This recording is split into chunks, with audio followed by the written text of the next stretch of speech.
Why the big, beautiful bill is a loss for the political system. Next on the Energy News Beat Daily Stand-Up. California is a national security risk, funding the Ukrainian-Russian war and closing refineries in California. Michael, I did not have this on my bingo card. California is decline in permits. They've gone down to a handful this year. So not only is Governor Newsom absolutely devastating the refineries, making it impossible. Try this on. Steve Hilton did an interview, and this was unbelievable. He made allegations that actually made sense. So I did a little research following up on Steve Hilton because he's now running for governor in California. Try this one on. California is importing gasoline that was originally Russian oil refined in India to meet its demands. Not only funds Russia's war efforts, but increases the carbon footprint. Think about this, Michael. They're buying gasoline from India that was shipped from Russia and then all the way over to California, and they have the highest gasoline in the country. How stupid do you think we are? Well, and then here's the funniest part is that you're still paying an arm and a leg for gasoline in California. Theoretically, you should be getting it as a discount because there's this huge price cap on Russian oil. So it's clearly the sanctions aren't working. And even if they weren't working, you're still paying an arm and a leg in California. And you can't tell me from an ESG perspective, environmental, social, and governance, that putting it on a tanker and putting it all the way to India, refining it, how do we sit here and try to even figure this out, Michael? I just want to scratch my head and do an imitation to somebody, but I'll hold back on that. Yeah, thank you for that. Again, it's incredible. Good old oil slick Gavin Newsom. He's too busy trying to sue Fox News than, figure out what's going on in his own state. I mean, gas prices are still extremely high. It does just crack me up that California, of all places, is importing Russian oil. Speaking, not only are they importing Russian oil, looks like in this next story, they're importing Iraqi oil. Okay, I got not only worked up on that first one, but let's talk about, here we are, Michael.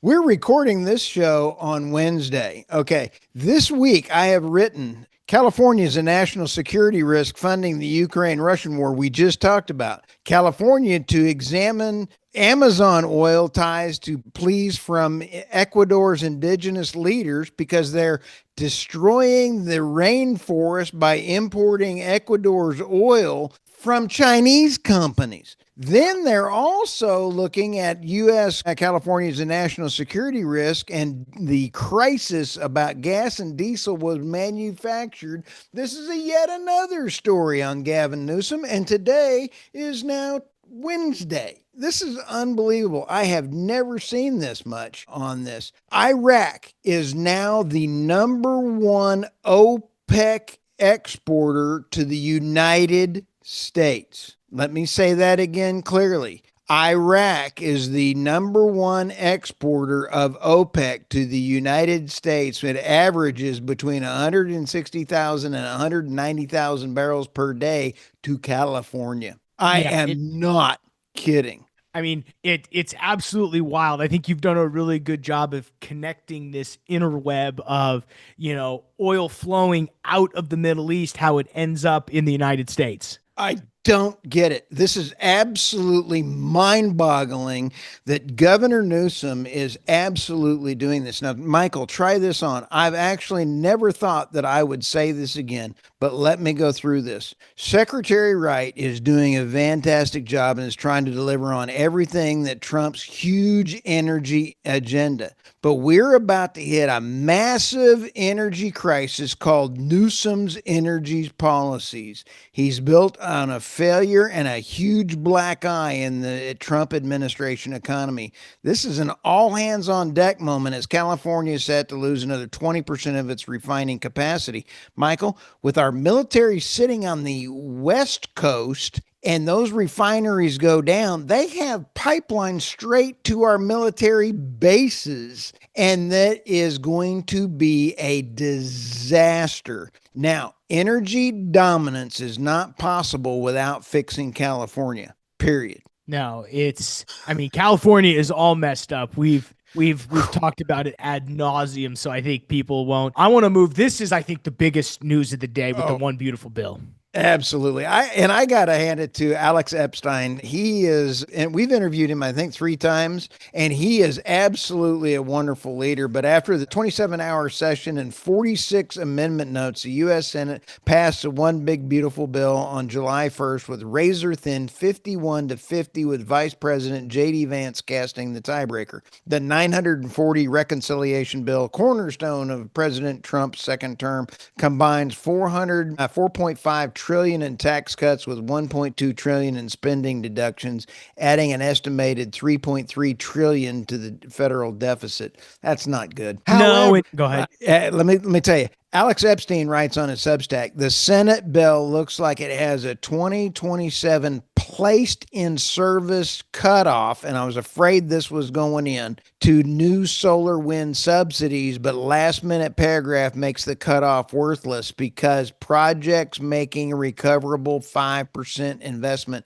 in the next 12 months are exempt. This is bull hockey on at its finest. Alex Epstein is a class act, and he's bringing this faster than I could possibly imagine. And he's out talking on Capitol Hill, and shout out to Alex Epstein. We'd love to have him back on the podcast. Let's go through what's in the bill. Fossil fuel incentives and coal tax credit. That's kind of nice. A tax credit as opposed to a tax as subsidy. The repeal of the clean energy credits, most credits for wind and solar, but there's a lot of caveats that have made those worthless. And it's pretty, I've got to go through that, but we do lose the 7,500 electric EV tax credit. And Michael, that was actually almost worthless because anybody that's rich has already bought an EV and says they won't buy another one. So how many people would have taken advantage of that anyway?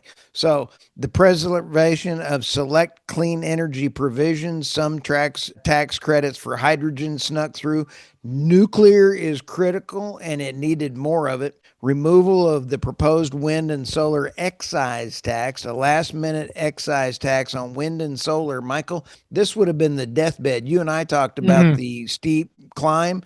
They removed it. Oops. Other provisions in the bill, the pro-gun measures, eliminating the $200 tax on suppressors, increased border security, did pass. And Michael, it makes me airsick when I go out and I visit with a neighbor and they say Trump is trying to kill Medicaid. No, he's just putting a work requirement on a social program that was designed to help people that were having a tough time. I'm all about helping somebody with a tough time. But if you're illegal, get out of the country. And if you can work, go work and keep your Medicaid benefit till you can afford other insurance. So they're doing good there. Yeah, I mean, I think to cut down to the nuts and bolts of this, the fact that this whole placed in service by 2027 is a real cop out. I think it's them trying to say, no, we're getting rid of it. But we're basically saying we're getting rid of it by saying, as long as you put one stake in the ground, we will consider it started by 2027, which, what are you going to see? You're going to see thousands of these projects, boom, a stake get put in the ground. I wish I could have a permitting company for solar. You'd have a lot of business before 2027. Oh, absolutely, dude. This is absolutely despicable. And now, I think that I do have some of this stuff on the Medicare part of it a little bit wrong. I think that just don't even worry about the Medicare part. I think if President Trump, if you're listening, all you have to do is get Tony Segura on X, go get him and get him to get the data, and he can pinpoint all of these illegals that are on Medicaid electronically, and then you could have ICE pick them up and they're no longer on it. So I've solved that problem, but I can't solve that, put a stake in it. No, it's unbelievable. Unbelievable. One big, beautiful bill ain't so beautiful after all. No, it's kind of hold your nose and throw up. All right. Well, let's go ahead and jump over and quickly cover what's going on in the markets today, guys. Before we do that, let's quickly pay the bills. As always, guys, check us out, www.energynewsbeat.com, the best place for all your energy and oil and gas news. Hit the links in the description below, timestamps, all the good stuff you can find there. You can also find a link to our Substack, theenergynewsbeat.substack.com, a great place to find custom bespoke articles. Stu's writing them every day. It's a great way to get signed up and stay up to speed on everything that's going on with Newsbeat. It's one of the best ways to support the show, so highly recommend and would highly encourage you to subscribe there. Feel free to sign up for a paid subscription. It's because of those people that we're able to do what we do. Also, thank you for sponsoring the show, Reese Energy Consulting. I mean, guys, hands down, the best midstream consulting company in the world. I said it, the best midstream consulting company in the world. You know, they have clients ranging from two guys in a garage all the way up to the largest publicly traded oil and gas companies and everybody in between. So if you have any needs in the midstream space, whether you're an upstream company and need some new marketing help, whether you're a midstream company needing a red team analysis or need a supplemental member on your team, Reese Energy Consulting is your go-to for those people. We 1000% recommend them at reeseenergyconsulting.com. And finally, guys, if you're wondering, is oil and gas right for your portfolio? We have a great oil and gas portfolio survey that you can check out in the link in the description below, or go to investinoil.energynewsbeat.com.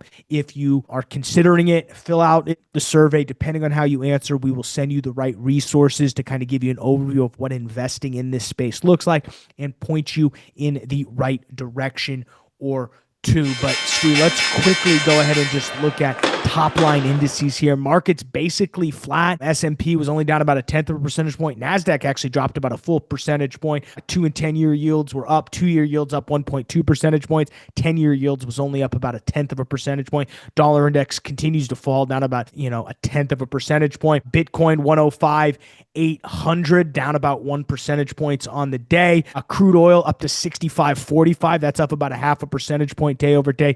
Brent was down about up about 1/10 of a percentage point, 67.31. Natural gas down about 1.19 percentage points, or to $3.41. XOP, which is our E&P securities contract, was up about 0.8 of a percentage point. I mean, really, our good old friends at Reuters would tell you that oil was up on the strength of, quote, strong demand.